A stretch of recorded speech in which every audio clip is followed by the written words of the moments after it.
Boa noite, amada igreja, graça e paz no Senhor Jesus. Muito bom estar com os irmãos novamente aqui, reunidos de uma forma diferente, virtual, mas momento precioso para nós estarmos unidos aí, buscando a presença do Senhor em oração. Esse é o objetivo dessa reunião, estarmos buscando a presença do Senhor, nos colocando realmente, abrindo o nosso coração e nos colocando diante de Deus as nossas petições, as nossas súplicas, também as nossas ações de graças a Deus por tudo aquilo que Ele é e que Ele tem feito na nossa vida. Que esses momentos sejam preciosos, amados, para os irmãos, para a nossa vida como igreja e também para o Senhor. E que nós possamos assim também, o que vamos fazer aqui é meditar num trecho da Palavra de Deus. E depois, assim, nós já oramos também, nós já lemos a palavra do Senhor, meditamos e depois nós vamos ter um momento aí de oração para interceder por aqueles que estão necessitando, por aqueles que precisam da presença do Senhor, também pelas nossas vidas, pela vida das nossas famílias e também pedindo a Ele perdão pelos nossos pecados. Então, que você esteja nesse momento ligado aí a Deus, no seu pensamento e buscando a presença do Senhor em oração. E nesse momento nós queremos aí meditar então num trecho da palavra de Deus, que isso sirva também para a sua meditação e o seu crescimento espiritual. Quero que os irmãos estejam meditando então no livro de Atos dos Apóstolos, capítulo 26, nós vamos ler dos versos 24 a 32 para a nossa meditação.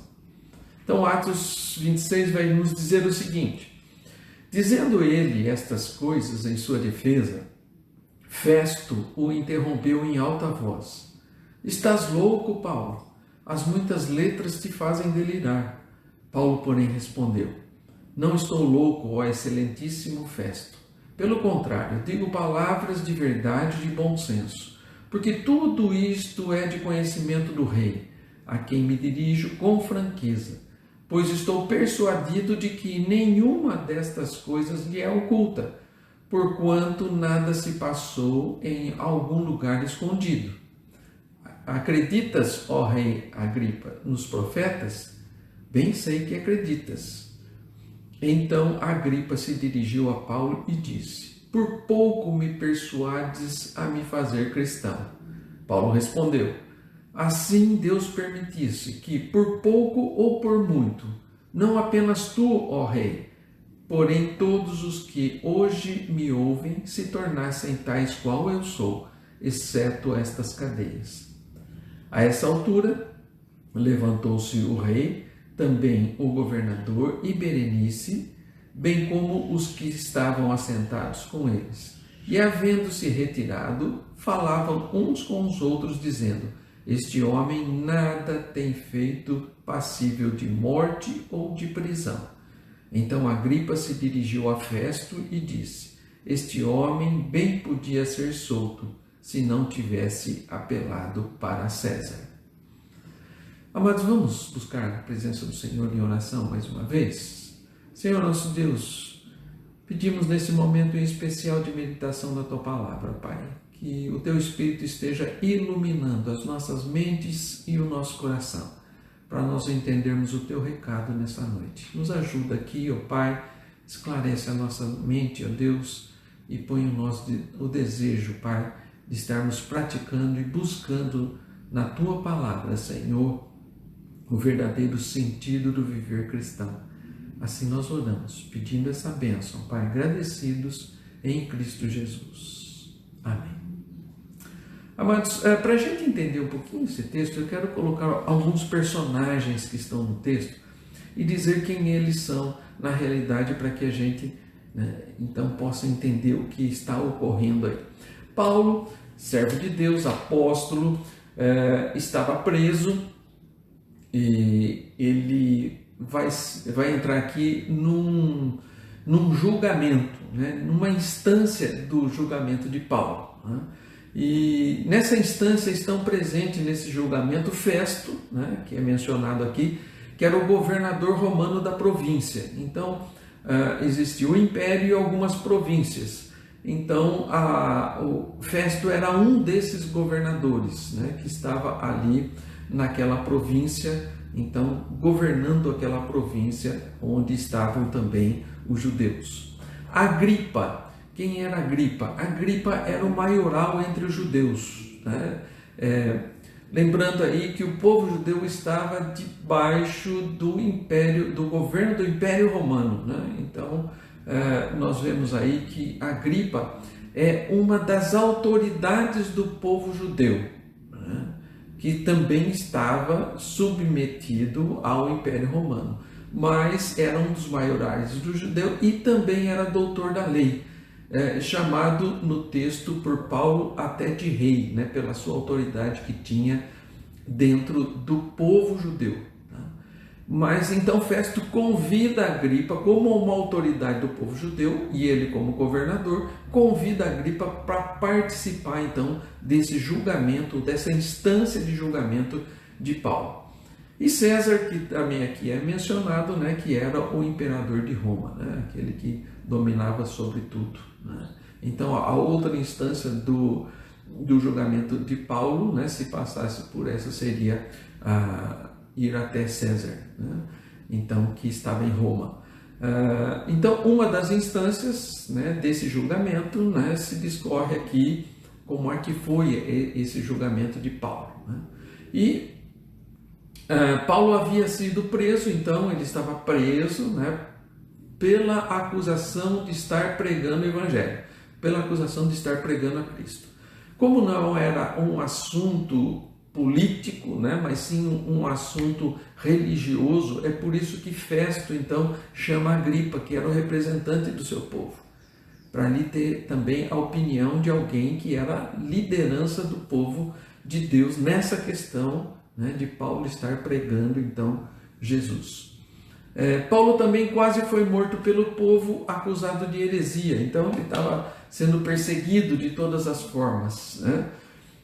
Ele passou por outras instâncias de julgamento também, como ninguém conseguia aí de alguma coisa, de algum jeito chegar a um veredito, né? Por isso ele estava passando por instâncias, né? Agora então ele está perante o governador, que é Festo, né? Então trazendo aí Agripa também para essa audiência, né? Para que eles pudessem saber se podiam pegar Paulo em alguma coisa, em alguma acusação, né?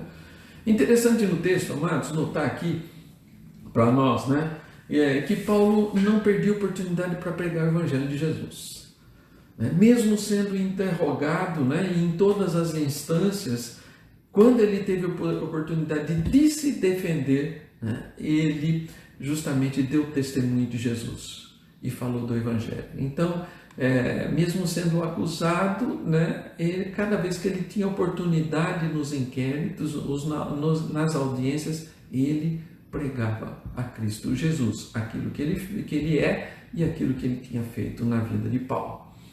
E também quero chamar a atenção aqui, amados, para o versículo 28, que é o centro aqui da nossa meditação nesse inquérito, nessa audiência de Paulo, né? O verso 28 vai dizer assim: então Agripa, de novo, era a autoridade judaica presente ali pelo convite do governador.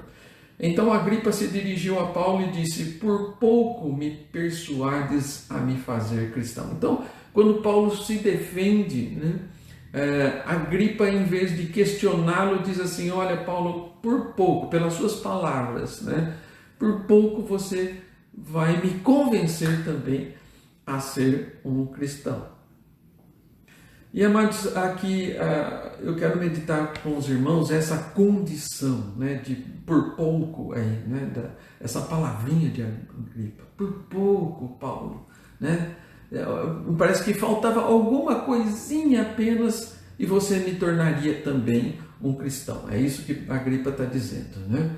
E assim, amados, hoje para nós a lição, né, já aplicando esse texto nas nossas vidas, há muita gente dentro e fora da igreja que estão nessa condição, a mesma condição de Agripa, né? Ele eles estão vivendo, então, de alguma forma, visivelmente perto de Deus. Visivelmente perto de Deus. São amigos do Evangelho, né? Amam, né? O Evangelho de Cristo Jesus, acham muito bonito o Evangelho de Jesus. São crentes muitas vezes assíduos aos trabalhos, estão sempre nos trabalhos da igreja. E eu vou mais além, amados, embora seja triste, mas uma realidade, às vezes são até professores da escola dominical, são líderes de sociedades internas na igreja, são diáconos, amados, são presbíteros, né? E infelizmente, amados, até mesmo pastores, mas que ainda não tiveram um encontro real com Cristo Jesus. Na resposta que Paulo dá para essa assertiva de Agripa, né, Paulo respondeu, verso 29, ele vai dizer: assim Deus permitisse que por pouco ou por muito, não apenas tu, ó rei, porém todos os que hoje me ouvem se tornassem tais como eu sou, exceto estas cadeias. Então, amados, por pouco ou por muito, né? Eu quero pensar com os irmãos aqui quem era Agripa. Agripa era um dos maiorais no povo judeu. Ele era doutor da lei. Ele conhecia as escrituras, amados. Era um homem que realmente, pelas suas características e pela sua capacidade, ele era um dos principais do povo de Deus. Por isso foi chamado pelo governador, porque conhecia a lei, porque sabia do que Paulo iria falar. Profundo conhecedor da palavra de Deus, né? Mas ainda não tinha entendido quem era Jesus. Então Paulo diz a ele: assim Deus permitisse, Agripa, que por pouco ou por muito, não apenas tu, ó rei, porém todos os que hoje me ouvem se tornassem tais qual eu sou, um cristão. Então, amados, essa questão de muito ou pouco, né, quando Paulo responde por muito ou por pouco, essa questão não faz diferença. Quem não está em Cristo, seja por pouco ou por muito, está morto, espiritualmente falando. Então pode ser um profundo conhecedor da palavra, pode ser, como eu já disse, até um pastor, né? Ou pessoas que estão dentro da igreja, mas também pode ser um ladrão, um assassino, um dos piores seres da sociedade, né? Que estão muito longe do Evangelho, não conhecem nada de Bíblia, né? Tanto essa pessoa que está longe, quanto aqueles que estão muito perto, né? Como no texto Agripa. Amados, se não estiverem em Cristo, estão mortos igualmente. Então Paulo vai dizer para ele, né? Quem dera, por pouco ou por muito, todos os que me ouvem hoje se tornassem como eu sou. É isso que Paulo conclui, amados, que sem Jesus não há vida. Seja você um conhecedor profundo da palavra, seja você um admirador de Cristo Jesus, seja você alguém que está dentro da igreja, muito perto das verdades do Evangelho, que tem a Bíblia na mão muitas vezes, ou aquele que está totalmente longe de Deus, mas que não conhece nada da palavra de Deus, se não estiver efetivamente em Cristo Jesus, está morto. Paulo, escrevendo aos Efésios, no capítulo 2, nos versículos 4 e 5, ele vai dizer o seguinte: mas Deus, sendo rico em misericórdia, por causa do grande amor com que nos amou, e estando nós mortos em nossos delitos, nos deu vida juntamente com Cristo. Pela graça sois salvos.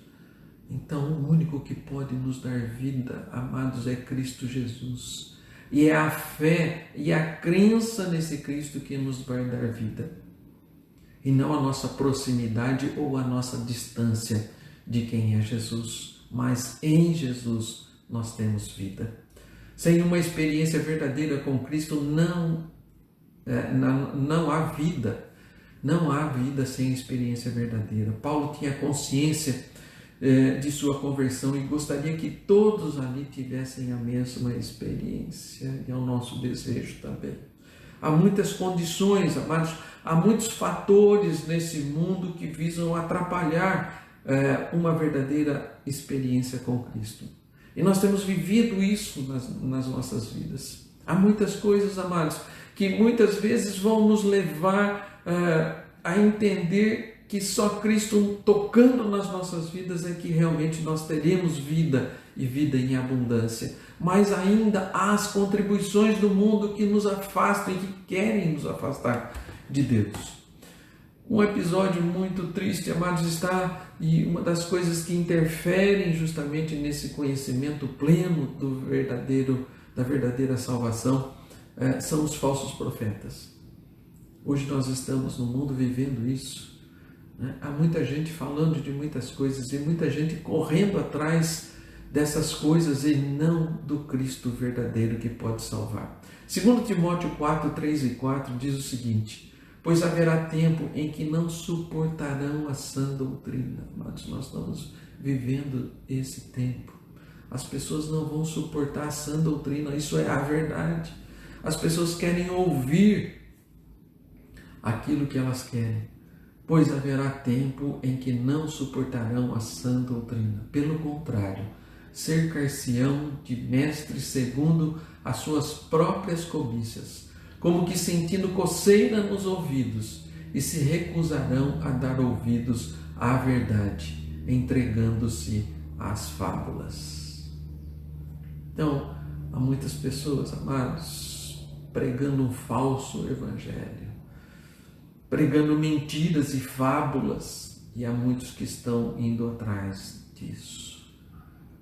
Cuidado, irmãos, que essa palavra verdadeira do Senhor Jesus chegue ao teu coração verdadeiramente, e que você não tenha coceira nos ouvidos para ouvir aquilo que você quer, mas ouvir a verdade do Evangelho e aceitar essa verdade para a sua vida. Este é o caso. E aí sim, você vai deixar de seguir os falsos mestres.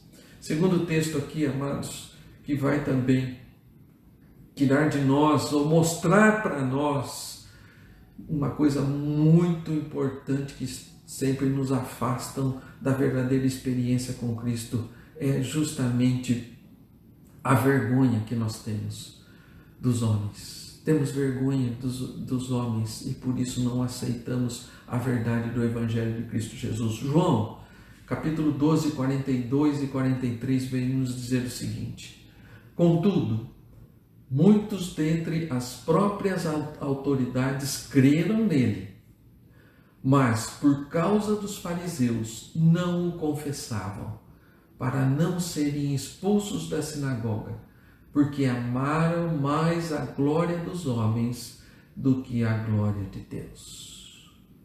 Não, amados, outra coisa que nos afasta do verdadeiro Evangelho de Cristo Jesus é a vergonha que temos dos homens, vergonha de testemunhar, vergonha de confessar o nome de Jesus. E o que acontecia aqui era justamente isso. Muitos até creram, e diz até as autoridades do povo de Deus, que era o povo judeu, creram nele pelas suas palavras, mas por causa dos fariseus, por causa das pessoas, eles não confessavam isso. Creram, mas não confessaram. Então, amados, é necessário crer e confessar que Cristo Jesus é o nosso Salvador, para não serem expulsos das sinagogas. Então, se confessassem o nome de Jesus naquela época, eles eram expulsos das sinagogas. Então, essa vergonha de ser expulso, de ser colocado diante da sociedade como alguém que era herege ali, as pessoas abandonaram a confissão de Cristo Jesus, embora no coração tivessem o desejo de fazê-lo. Então isso também, amados, cuidado com essas questões, a vergonha, nós não podemos ter vergonha. Paulo diz, eu não me envergonho do Evangelho. Isso nós temos que ter na nossa vida também. Em terceiro lugar, amados, uma coisa que está muito presente nos nossos dias, que é o amor ao dinheiro. Isso também nos afasta do verdadeiro evangelho e de uma verdadeira experiência com Cristo Jesus. 1 Timóteo 6,10 diz assim: porque o amor do dinheiro é a raiz de todos os males, e alguns, nessa cobiça, se desviaram da fé e a si mesmos se atormentaram com muitas dores. Então o amor ao dinheiro nos desvia da fé. Os cuidados deste mundo, amados, aquilo que o dinheiro pode proporcionar, o conforto, né? Então isso também pode nos desviar da fé em Cristo Jesus. Temos que tomar cuidado com essas coisas. Estamos muito mais envolvidos com a nossa sobrevivência nesse mundo do que com as verdades de Cristo Jesus, com o Evangelho que nos traz vida, do Evangelho que nos tira da morte e nos dá vida eterna. Cuidado com essas coisas, amados. Cuidado para não mergulhar neste mundo e esquecer-se da verdade do Evangelho, porque senão continuaremos mortos, né?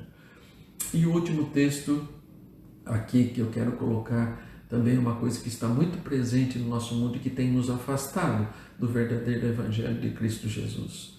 É o amor aos prazeres. As pessoas estão procurando desesperadamente, de alguma forma, prazeres.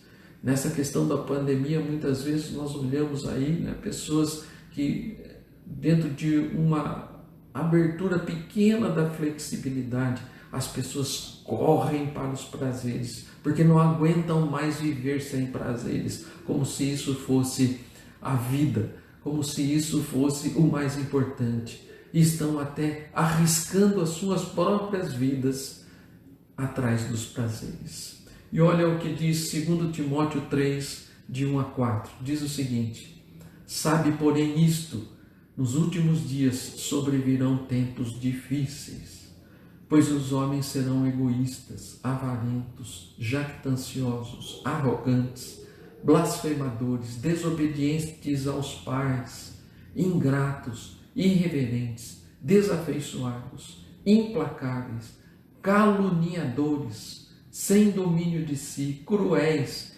inimigos do bem, traidores, atrevidos, enfatuados, mais amigos dos prazeres do que amigos de Deus. Então, amados, os prazeres do mundo hoje estão justamente nos afastando da fé, nos afastando do verdadeiro Evangelho que nos traz vida. Vamos tomar cuidado com isso, para que isso não invada as nossas vidas também. Nós não estamos aqui pelos prazeres, nós estamos aqui para batalhar pela fé em Cristo Jesus.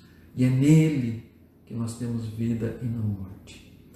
Amado, se hoje você tomou consciência disso, se essa palavra falou o seu coração, que de algum modo você precisa realmente ter uma experiência real com Cristo Jesus, se o Espírito Santo tocou o seu coração através da palavra de Deus, não daquilo que eu estou falando, ou da minha pessoa, mas através da que a palavra falou o seu coração nessa noite. Se você realmente chegou à conclusão de que não basta estar perto, mas que precisa de uma experiência real e verdadeira com o Senhor Jesus, hoje pode ser o começo de uma nova vida em Cristo Jesus.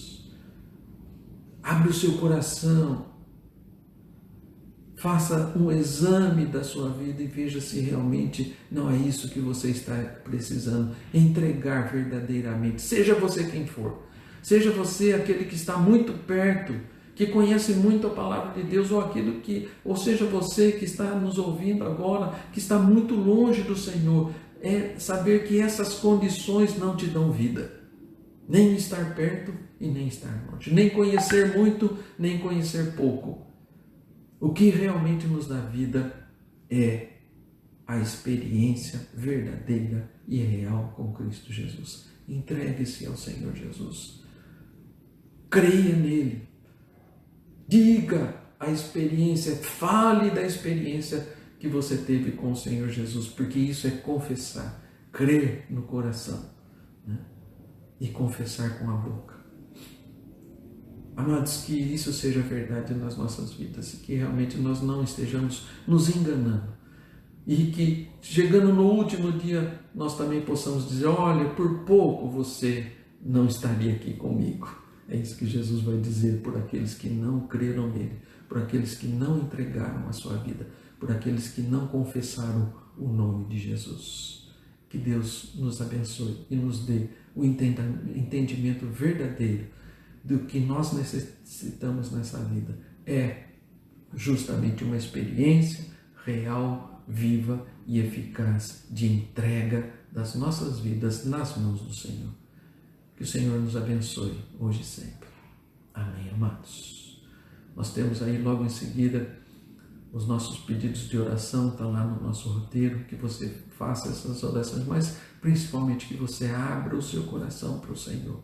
Examine a sua fé, examine a sua vida e que realmente você busque ao Senhor e possa estar em Cristo Jesus tendo uma verdadeira experiência para que você tenha vida no nosso Salvador. Que Deus nos abençoe, Deus abençoe a você, a sua família e que essa palavra entre no seu coração, né, e possa fazer diferença na sua vida. Que você creia realmente e verdadeiramente no Senhor Jesus. Deus abençoe, amados. Boa oração, um bom período de oração aí. Abra o seu coração, ore, agradeça a Deus pelas bênçãos, peça para que o Senhor entre na sua vida, peça para que o Senhor perdoe os seus pecados, foi por isso que Ele morreu na cruz.